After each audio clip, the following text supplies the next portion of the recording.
নগদের মালিকানায় কারা ছিলেন, এখন কি হবে? মোবাইল আর্থিক সেবাদাতা কোম্পানি হিসেবে যাত্রা শুরু করে ডিজিটাল ব্যাংকের লাইসেন্স পাওয়া নগদ নিয়ে নড়েচড়ে বসেছে বাংলাদেশ ব্যাংক।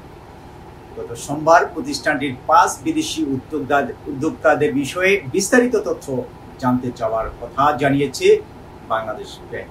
চূড়ান্ত লাইসেন্স দেওয়ার 2.5 মাস পর এই সিদ্ধান্ত দিল। ব্যাংকের উদ্যোক্তা ও বিদেশি শেয়ারধারীদের তথ্য খতিয়ে দেখতে এমন উদ্যোগ নেওয়া হয়েছে। ক্ষমতার পালা বদলের পর কেন্দ্রীয় ব্যাংকের নতুন গভর্নর নিয়োগের সপ্তাহ খানিকের মধ্যে ডাক বিভাগের সঙ্গে অংশীদারিত্বের ভিত্তিতে পরিচালিত কোম্পানি হিসেবে প্রচার পাওয়া নগদের বিষয়ে এমন সিদ্ধান্তের খবর এল। সোমবার নগদ ডিজিটাল ব্যাংকের উদ্যোক্তাদের তথ্য জানতে পররাষ্ট্র মন্ত্রণালয়কে চিঠি দিয়েছে বাংলাদেশ ব্যাংক। চিঠিতে উদ্যোক্তা কোম্পানিগুলোর নিবন্ধন পত্র যুক্ত করে সেগুলোর তথ্যাদি যুক্তরাষ্ট্র ও সিঙ্গাপুরে বাংলাদেশ দূতাবাসের মাধ্যমে সংগ্রহ করে জমা দিতে বলা হয়। চূড়ান্ত লাইসেন্স দেওয়ার এতদিন পর বিদেশি শেয়ার হোল্ডারদের নতুন করে তথ্য কেন জানতে চাওয়া হচ্ছে, এমন প্রশ্নে বাংলাদেশ ব্যাংকের মুখপাত্র নির্বাহী পরিচালক মেজবাউল হক বলেন, ব্যাংকের লাইসেন্স দেওয়ার আগে ও পরে বিভিন্ন তথ্য যাচাই বাছাই করা হয়। লাইসেন্স দেওয়ার আগে ডকুমেন্ট দেওয়া হলেও লাইসেন্স দেওয়ার পরও এসব তথ্য যাচাই করা হয়। এক্ষেত্রে কোনো তথ্য যদি ভুল দেওয়া হয় তাহলে চুক্তি বাতিল হয়, সেটা চুক্তি স্বাক্ষরেও লেখা থাকে। কেন্দ্রীয় ব্যাংকের চিঠিতে নগদ ডিজিটাল ব্যাংক পিএলসির উদ্যোক্তা শেয়ারধারীদের তথ্য যাচাই করার প্রয়োজনের কথা তুলে ধরা হয়েছে। এই জন্য 5টি বিদেশি উদ্যোক্তা কোম্পানির নাম যুক্ত করে সেগুলোর বিষয়ে তথ্য চাওয়া হয়। কোম্পানি 5টি হলো Blue haven Ventures LLC, Osiris Capital Partners LLC, Zen Fintech LLC, Finclusion PTI Limited, টোপে টেকনোলজিস এলএলসি। এছাড়া চিঠিতে প্রতিষ্ঠানগুলোর নিবন্ধন ও ঠিকানা বা অবস্থান, গঠনকালীন মালিকানা, কাঠামো, প্রাতিষ্ঠানিক কাঠামো, ব্যবসায়িক কার্যক্রম, বর্তমান মালিকানা ও মালিকদের নাগরিকত্ব, বিগত 3 বছরের পর পরবর্তী প্রকৃত মুনাফা, প্রকৃত সম্পদের পরিমাণ এবং হোল্ডিং কোম্পানির ক্ষেত্রে সহযোগী কোম্পানির ব্যবসায়িক কার্যক্রমের তথ্য জানতে চাওয়া হয়েছে। চলতি বছর জুনে নগদকে ডিজিটাল ব্যাংক হিসেবে চূড়ান্ত লাইসেন্স দেয় বাংলাদেশ ব্যাংক। তখন তফসিলি ব্যাংকের তালিকায় যুক্ত করে চূড়ান্ত অনুমোদন দেওয়া হয়। এরপর অনুমোদন সংক্রান্ত একটি পত্র নগদ লিমিটেডের প্রধান নির্বাহী কর্মকর্তা তানভীর এ মিশুকের হাতে তুলে দেওয়া হয়। বাংলাদেশ ব্যাংকের ঊর্ধ্বতন একজন কর্মকর্তা বলেন, সরকার পরিবর্তনের আগে ডিজিটাল ব্যাংকিং উদ্বোধন করা হয় কোনো রকম অ্যানালাইসিস ছাড়া। সাবেক গভর্নর আব্দুর রউফ তালুকদার ব্যাংক আইনে বিশেষ ছাড় দিয়ে নগদ ডিজিটাল ব্যাংক পিএলসিকে তফসিলি ব্যাংক হিসেবে তালিকাভুক্ত করে। ব্যাংক কোম্পানি আইনে একক ব্যক্তি, পরিবার বা কোম্পানির কোনো ব্যাংকে 10% বেশি শেয়ার ধারণের বিধিনিষেধ রয়েছে, তাতে ছাড় দেওয়া হয়েছে নগদকে। এই সময়ে বাংলাদেশ ব্যাংকের প্রজ্ঞাপনে বলা হয়, ব্যাংক কোম্পানি আইনের 14(ক)(1) ধারায় উল্লেখ করে বলা হয়, ব্যাংক কোম্পানি আইনের 121 ধারার ক্ষমতা বলে Blue haven Ventures LLC, RCC Capital Partners LLC এবং ফিনক্লুশন ভেঞ্চার্স পিটিআই লিমিটেডকে নগদ ডিজিটাল ব্যাংক পিএলসির শেয়ার ধারণের ক্ষেত্রে 14(ক)(1) ধারা প্রযোজ্য হবে না। এসব কোম্পানির কাছে 10% বেশি শেয়ার রয়েছে নগদ ডিজিটাল ব্যাংকে। বাংলাদেশ ব্যাংকের গত 28 মে অনুষ্ঠিত পরিচালনা পরিষদের সভায় নগদকে লাইসেন্স দেওয়ার সিদ্ধান্ত হয়। এর আগে বিভিন্ন প্রক্রিয়া শেষে গত বছরের 8 আগস্ট নগদ এবং কুরিকে ডিজিটাল ব্যাংক প্রতিষ্ঠান হিসেবে নীতিগত অনুমোদন দেয় কেন্দ্রীয় ব্যাংক। এদিকে নগদের মাধ্যমে গ্রাহকরা যাতে প্রতারিত না হন সেজন্য প্রশাসক নিয়োগ দেওয়া হয়েছে। গত বৃহস্পতিবার এক সংবাদ সম্মেলনে জানিয়েছেন বাংলাদেশ ব্যাংকের গভর্নর আহসান এস মনসুর। তিনি বলেন, নগদের মালিকানা ও অনুমোদন নিয়ে প্রশ্ন আছে। এছাড়া নগদে যে পরিমাণ টাকা জমা আছে নিয়মের বাইরে তার চেয়ে বেশি ডিজিটাল অর্থ তৈরি করেছে। প্রতিষ্ঠানটি যাতে নিয়ন্ত্রণের বাইরে না চলে যায়, কেউ যাতে প্রতারিত না হয় সেজন্য ব্যবস্থা নেওয়া হয়েছে বলে তিনি জানান। নগদের মালিকানা তাহলে কিভাবে? এর মালিকানার ৫১% ডাক অধিদপ্তরের অধীনে আর ৪৯% বেসরকারি উদ্যোক্তাদের হাতে। এই জন্য আলাদা কোম্পানি করা হয়েছিল। সেটি পরিচালনার জন্য ৯ সদস্যের একটি বোর্ড ছিল। চেয়ারম্যান সহ ৫ জন সরকারের প্রতিনিধি, বাকি ৪ জন ছিল বেসরকারি খাতের।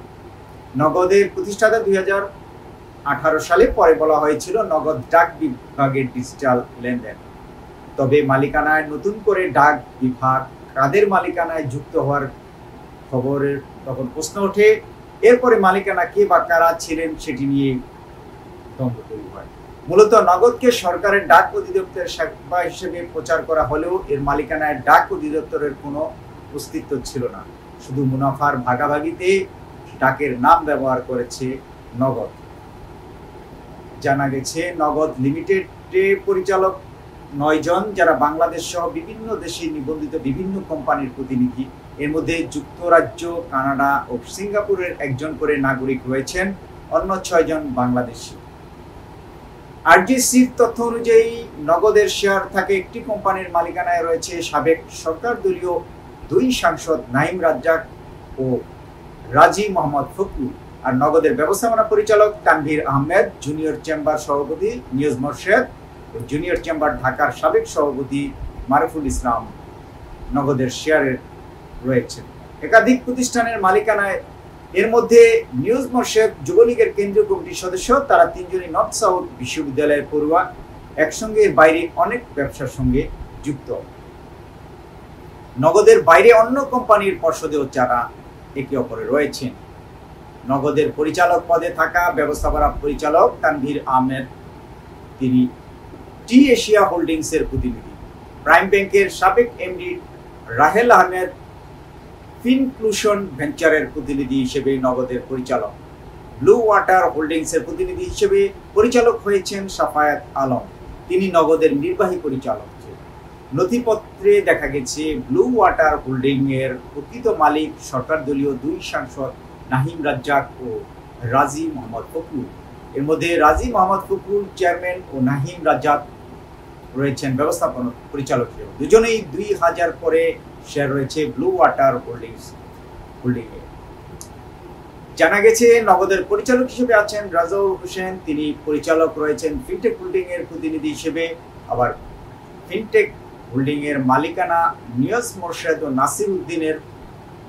মারুফুল ইসলাম সব শেয়ার বিক্রি করে দিয়েছেন এই দুজনের কাছে। তবে মারুফুল ইসলাম ও মোহাম্মদ আমিনুল হক নগদের পরিচালক হিসেবে আছেন টেলিকম এশিয়া হোল্ডিং এর মনোনীত প্রতিনিধি হিসেবে। সিঙ্গাপুরের কোম্পানি নিবন্ধনের কার্যালয়ের তথ্য অনুযায়ী ফিনক্লুশন ভেঞ্চার ও টেলিকম এশিয়া একই গ্রুপভুক্ত প্রতিষ্ঠান। এর বাইরে নগদে ফিনক্লুশন ভেঞ্চারের পক্ষে সিঙ্গাপুরের নাগরিক ফয়সাল আহসান চৌধুরী ও স্টালওয়ার্ড লিমিটেডের পক্ষে কানাডার নাগরিক তামজিদ রহমান পরিচালক। আর মিয়ার্স হোল্ডিং এর পক্ষে পরিচালক হন ব্রিটিশ নাগরিক গিলস এলেস্টার জেমস ফার্লে, যারা কার্যালয়ে ব্রিটিশ দ্বীপপুঞ্জে। ২০১৬ সালে মোবাইল আর্থিক সেবা দিতে গড়ে ওঠে থার্ড ওয়েভ টেকনোলজি নামের একটি প্রতিষ্ঠান।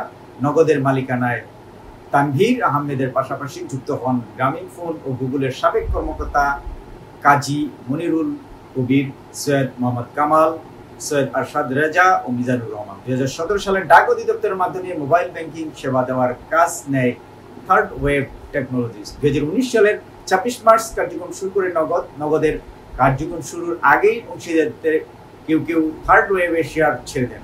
এর মধ্যে কাজী মনিরুল কবির ছেড়ে দিলে মালিকানায় যুক্ত হন ২ সাংসদ নাঈম রাজ্জাক ও রাজি মোহাম্মদ ফখরু। এছাড়া নতুন করে মালিকানায় যুক্ত হন রেজওয়ানা নূর, পরে তিনিও ছেড়ে দেন। মোবাইলে আর্থিক সেবায় বিকাশের পরেই এখন নগদের অবস্থান। সহজে হিসাব খোলার সুবিধা ও ব্যবসার কৌশলের কারণে প্রত্যন্ত অঞ্চলেও দ্রুত ছড়িয়ে পড়েছে সেবাটি। পাশাপাশি বিভিন্ন মোবাইল অপারেটরের গ্রাহকের সক্রিয়ভাবে গ্রাহক করার সুযোগ পেয়েছে নগদ। এদিকে গত বৃহস্পতিবার নগদের মালিকানা এখন কার, এই প্রশ্নের জবাবে বাংলাদেশ ব্যাংকের নির্বাহী পরিচালক নাজবাউল হক বলেন, নগদ ডাক বিভাগের সেবা এখন ডাক বিভাগ এর পুরোটাই নিয়ন্ত্রণ নিয়েছে। পুনর্গঠন করে ডাক বিভাগ নগদের শেয়ার বিক্রি করে দেবে। গভর্নর আহসান এইচ মনসুর বলেন, নগদের উপর ডাক বিভাগের কোনো নিয়ন্ত্রণ ছিল না। ডিগবাজি খেয়ে একবার আর্থিক প্রতিষ্ঠান আরেকবার ডিজিটাল ব্যাংক হতে চেয়েছে। এখন পুরো প্রতিষ্ঠানটির নিরীক্ষা হবে, নগদের প্রকৃত পরিস্থিতি বের করতে হবে। এরপর নগদকে পুনর্গঠন করে ভবিষ্যতে বেসরকারি খাতে ছেড়ে দেওয়া হবে। এই ছিল নগদের আদ্যবন্ত। আশা করছি এই তথ্যগুলো জেনে রাখলে আসলে নগদ নিয়ে যে এতদিন ধোঁয়াশা ছিল তা পরিষ্কার হবে। সবাইকে অসংখ্য ধন্যবাদ।